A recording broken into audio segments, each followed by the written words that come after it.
Sirmatoli flyover ramp का अब कह सकते हैं कि लगभग काम जो है वो पूरा हो चुका है।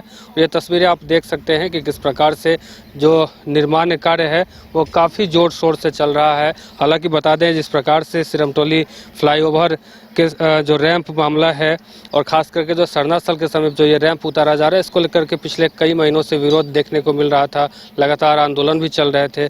तमाम जो आदिवासी संगठन के लोग हैं इसका विरोध भी कर रहे थे। उनका कहना था कि रैंप को थोड़ा आगे और ले जा करके उतारा जाए ताकि सरना स्थल के समीप जो गेट है वो कहीं ना कहीं से बाधित ना हो। यानी कि का कहना है कि सरहुल शोभा यात्रा में तमाम लोग पहुंचते हैं, लाखों की संख्या में लोग पहुंचते हैं और ऐसे में जब लोग यहां पहुंचेंगे तो कहीं ना कहीं कंजेस्टेड का जो मामला है वो सामने निकल कर आएगा। यानी कि कंजेस्टेड होगा अंदर जाने में और लोगों को बाहर निकलने में भी। तो इसको लेकर के लगातार विरोध भी जो है वो जारी था। शव यात्रा भी निकाली गई, मानव श्रृंखला बनाया गया, तमाम जो चीज़ें हैं वो देखने को मिला। पिछले कुछ दिन पहले मुख्यमंत्री हेमंत सोरेन का जो पुतला दहन है वो भी कार्यक्रम किया गया।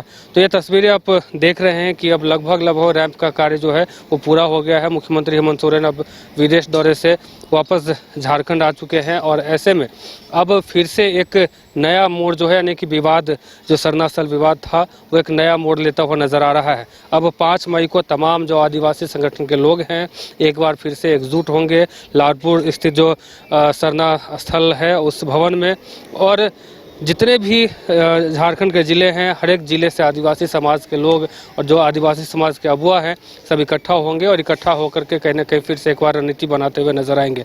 बता दें कि अब अगले 3 मई को जितने भी पाहन थे, जिन लोगों ने सरहुल में शोभा यात्रा निकाली थी, सभी एकजुट हो रहे हैं रांची के मोराबादी बापू वाटिका में और फिर से एक बार जो है कहीं ना कहीं इस रैंप विवाद को लेकर के एक रणनीति बनाएंगे और फिर प्रेस को संबोधित करेंगे।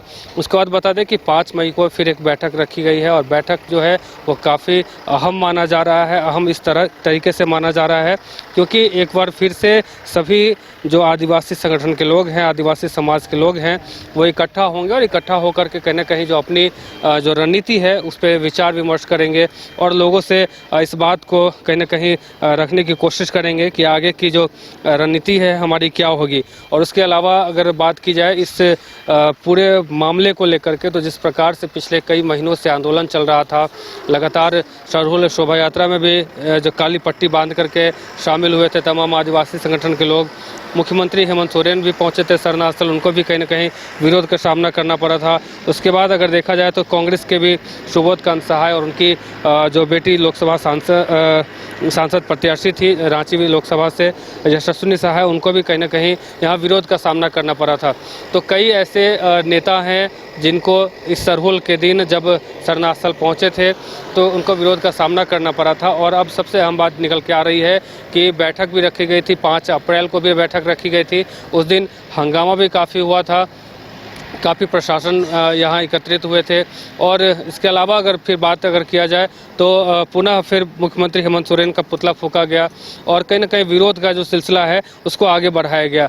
इससे पूर्व रांची बंद भी किया गया, शव यात्रा भी निकाली गई और कई तरीके से जो अपना विरोध था इन लोगों का लगातार देखने को मिला। तो अब इसी बीच अब सिरमटोली फ्लाईओवर का जो रैंप का जो मामला था अभी भी तूल पकड़ता हुआ नज़र आ रहा है, लेकिन कहीं ना कहीं ये सरना स्थल के समीप जो ये रैंप है वो भी अब बन करके तैयार है। यानी कि अब जो पूरा फ्लाईओवर है वो कंप्लीट है और जो इसके अनुमानित तारीख है उद्घाटन का वो 15 मई को रखा गया है। हालांकि तमाम आदिवासी संगठन के लोगों ने साफ तौर पे कहा है कि जिस दिन ये उद्घाटन होगा उस दिन को हम काला दिवस के रूप में मनाएंगे। अब ये देखना दिलचस्प होगा कि अब ये विरोध जो है लगातार अब उद्घाटन के दिन क्या कुछ होता है, ये भी देखने वाली बात होगी। उससे पूर्व अब 5 मई को एक बैठक रखी जाएगी और बैठक के दौरान साफ तौर से इस चीज़ का निर्णय लिया जाएगा कि अब आगे की रणनीति क्या कुछ होगी। अब देखना दिलचस्प होगा कि आगे क्या कुछ होता है। यह रैंप मामला जो है, रैंप विवाद जो है आगे कितना और आगे जाता है या फिर ये फ्लाईओवर का उद्घाटन जो है वो शांतिपूर्ण तरीके से हो पाता है। अपने सहयोगी नूतन के साथ अमित झा, न्यूज़ बाइस्कोप, रांची। अगर आप देश के किसी भी कोने में रहते हैं, अगर आप पटना आना चाहते हैं और घर जैसे रहने और खाने का आनंद लेना चाहते हैं तो एक बार जरूर आए होटल डायमंटन।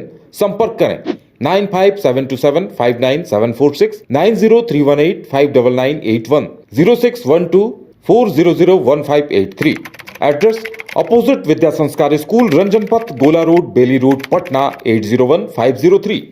गोल जहां 27 वर्षों के सफर में 17,000 से भी अधिक छात्रों ने डॉक्टर एवं इंजीनियर बनकर भरे सफलता की ऊंची उड़ान, जहां साधारण छात्र भी असाधारण सफलता प्राप्त कर बना रहे इतिहास। दूरदर्शी शिक्षाविद श्री विपिन सिंह के मार्गदर्शन में मेडिकल एवं इंजीनियरिंग के लाखों छात्रों के लिए आशा की किरण के रूप में गोल्ड रिजल्ट फैक्ट्री